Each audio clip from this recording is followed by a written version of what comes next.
Welcome to Listen to the Market for Friday, February 17. Normal routine, marked Thursday's highs, marked on the chart. Thursday's lows were way off the bottom of the chart, so you can't see them. Next part of the process is what was the message for Friday. Message simply was, on two levels, commonsensically, after a stellar outside the bell curve return day, being Thursday, take Friday off. Probabilities don't favour a repeat, let alone smooth sailing. On the other side, the formal message, as opposed to the intuitive one, the formal message was for Friday, number one, to expect higher highs, higher than Thursday, and number two, to expect the range to be smaller than Thursday. So smaller than Thursday, Thursday being a stellar day, all the more reason to combine those two and take the day off. Let's just have a look what opportunities were there. Having taken the day off, we can do that at leisure, going backwards in time. Friday morning saw the markets open, rally, coming into the optimal time frame, minus 2 hours from the first buying setup, which was a FO buy on the 60-minute, which did provide a little bit of return, nothing to write home about. Remembering that the projection was for higher highs, what was of note was the fact that when the market broke Friday's highs in through there, it provided an hourly sell setup, being a FO sell. It provided a 30-minute sell of confluence, and nicely a sell setup RTV on the 15. So the AA kicked in nicely and provided on a simple trail, just on a 1 hour return. There was, just for the record, another setup that caught the rally up from these lows into those highs. Specifically, it was an RTVC on the hourly, confluence on the 30-minute, and there was a little FO buy on the 15-minute. Entry at the high there, ISL at the low there, entry period, period 2, period 3, trail, locks up, another 1 hour return. So yes, there was a couple of R on the table, nothing to write home about. That's it for this segment. Stay tuned, there's another one coming up. Let's now spend some time looking at the process of L.I.V.E. Look is the first part, looking for one or more of the 12 setups. The setups are black and white, they are rule-based, so there's no analysis, there's no subjectivity involved. It's simply looking to identify a setup, or more than one setup.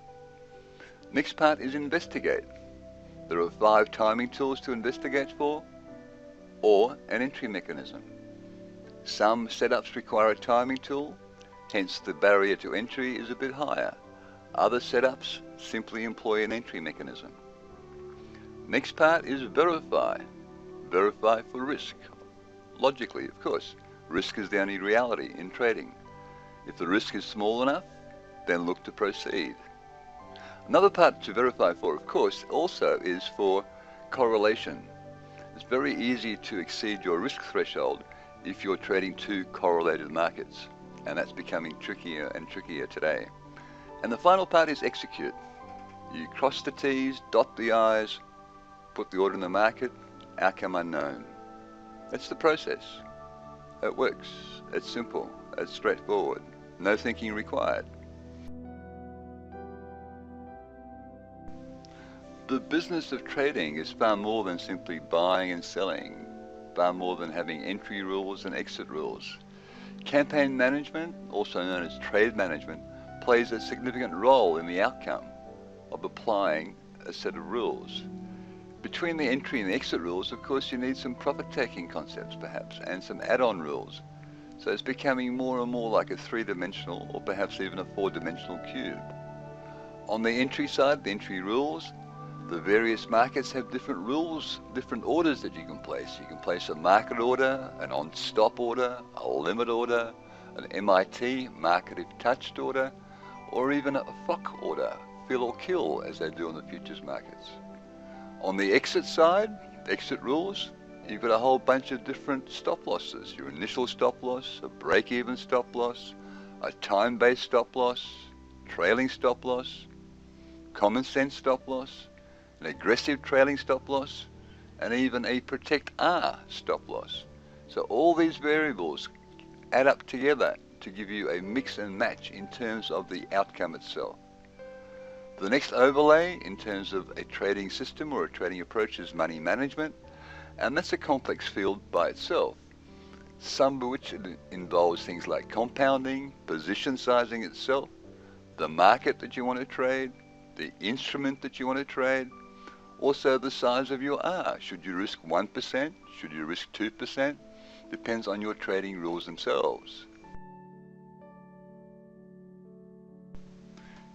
In this final segment, I want to walk you through the setup matrix and show you the 12 different setups that compose the L.I.V.E arsenal. In the top line, there are 3 trend following ones, the only trend following in the 12, being a P, which stands for a promise, 3S, 3 spike, and a STH, staircase to heaven, staircase to hell.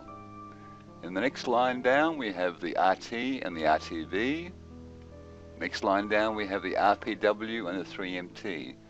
These are 2 old setups, the RPW coming out in 1945, the 3MT is similarly an old setup.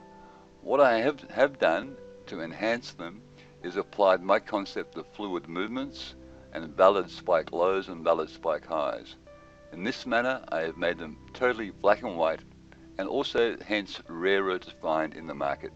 They are strong reversal setups. Next line in the setup matrix are the 3 3Ds, the S3D, the C3D, and the SBS3D. These all require a comparative market, a comparative chart, more work to look at, more work to do. It certainly does pay dividends.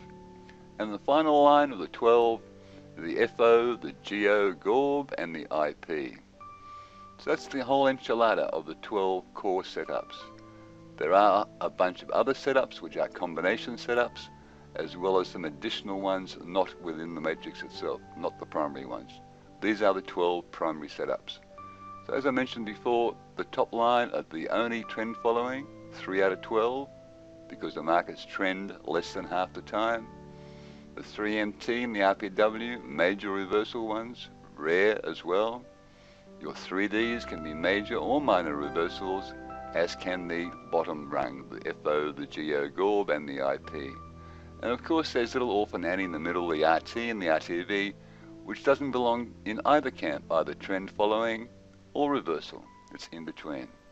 So what I've done with the extra time is share with you the setups, the matrix, the concepts behind L.I.V.E, and I trust this will give you more substance and more insight when viewing the videos that I do on a daily basis.